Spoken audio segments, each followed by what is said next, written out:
여러분, 정말 만약에 문명과 완전히 단절된 무인도에 딱 떨어지게 된다면 뭐부터 해야 할까요? 오늘 이야기할 고전 스위스 가족 로빈슨은요, 바로 그 막막한 질문에 대한 아주 놀라운 해답을 보여주는 여정입니다. 이건 단순한 생존기가 아니에요.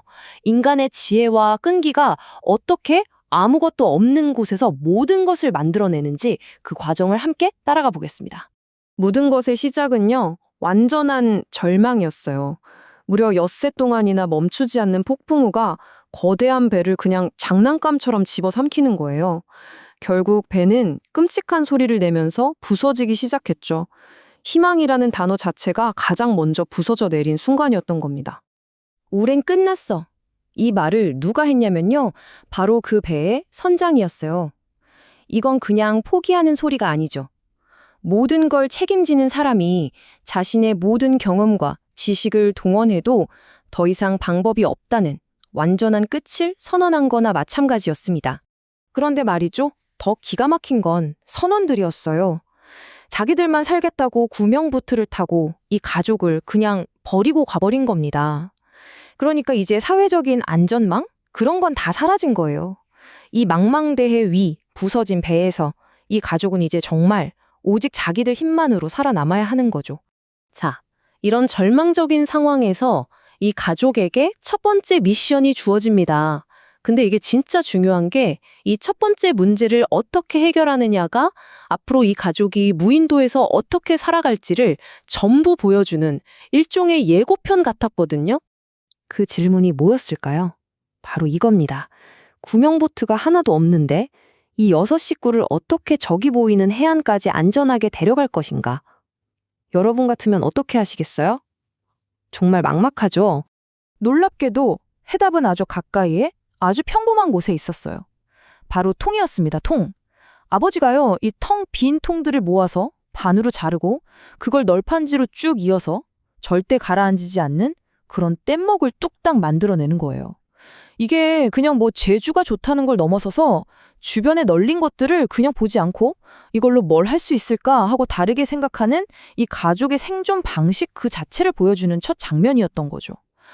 그렇게 무사히 육지에 도착한 첫날 밤, 돛을 뜯어내서 만든 그 조촐한 텐트 안에서 잠이 들었을 때 기분이 어땠을까요?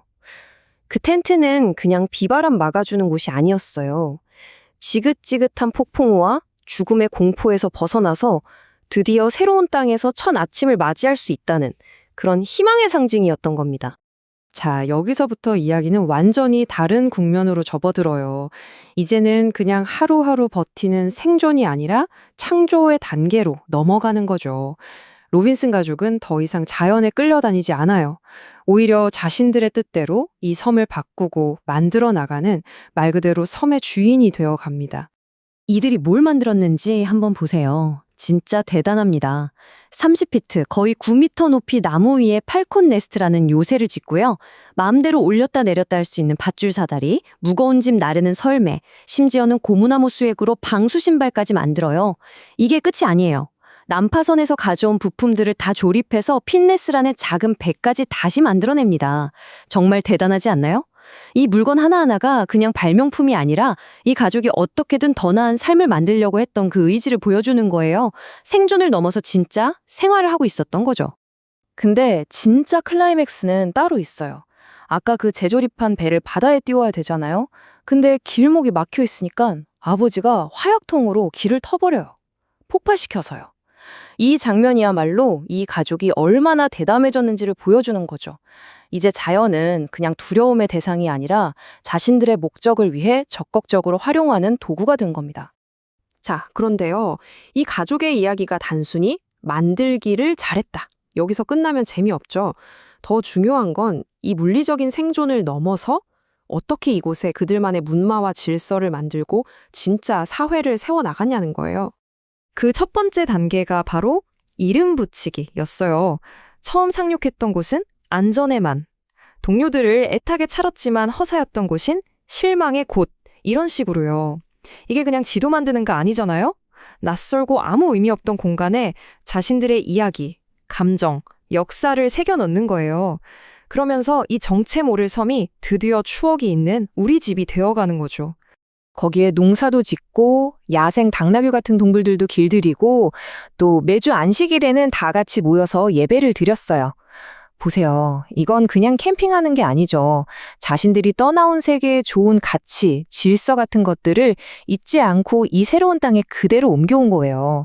그들만의 작은 문명, 작은 사회를 다시 세운 겁니다. 그렇게 모든 게 평화롭게 자리를 잡아갈 때쯤 이야기는 가장 큰 갈등을 맞이합니다. 바로 수년 만에 외부 세계가 이 섬에 도착한 거죠. 상상해보세요. 수년 동안 완전히 잊혀졌다고 생각했는데 어느 날 갑자기 영국 배 한 척이 나타난 거예요. 그리고 그 배가 제안을 하죠. 우리와 함께 유럽으로 돌아갑시다. 이건 그냥 구조 신호가 아니었어요. 집이 뭔지, 문명이 뭔지, 지금까지 쌓아온 모든 걸 근본부터 흔들어버리는 그런 순간이었던 거죠. 자, 여러분이 이 가족이라면 어떡하시겠어요? 내 손으로 피와 땀으로 직접 만든 이 완벽한 낙원을 버리고 나를 버렸던 그 옛날 세상으로 돌아가시겠어요? 아니면 여기에 남으시겠어요? 정말 어려운 문제죠. 이게 바로 이 가족이 마주한 마지막 질문이었습니다. 선택지는 너무나도 명확했어요. 한쪽은 다시 사회로 돌아가는 거였죠. 하지만 그곳은 가난과 전쟁이 끊이지 않는 곳이기도 했어요. 다른 한쪽은 이 섬에 남는 거고요. 여기는 평화롭고 모든 게 풍족하지만 대신 완벽한 고독 속에서 살아야 하죠. 과연 진짜 문명, 진짜 낙원은 어느 쪽일까요? 이때 아들이 아버지에게 이렇게 말해요. 이 한마디에 모든 게 담겨 있죠. 이 섬이 가족에게 얼마나 소중한 곳이 됐는지, 그리고 그들이 떠나온 세상에 대해서는 어떻게 생각하는지요. 결국 가족은 남기로 합니다. 태어난 곳으로 돌아가는 대신 자신들이 직접 만든 이곳을 진짜 집으로 선택한 거예요. 저는 이 마지막 선택이야말로 이 소설이 우리에게 던지는 가장 크고 가장 중요한 메시지라고 생각해요. 자, 오늘 이야기를 마무리하면서 저도 여러분께 한번 여쭤보고 싶어요. 대체 무엇이 어떤 장소를 진짜 집으로 만드는 걸까요? 태어난 곳? 아니면 내가 직접 만들어가는 곳? 로빈슨 가족의 이야기는 바로 이 질문을 우리 모두에게 던지고 있는 것 같습니다.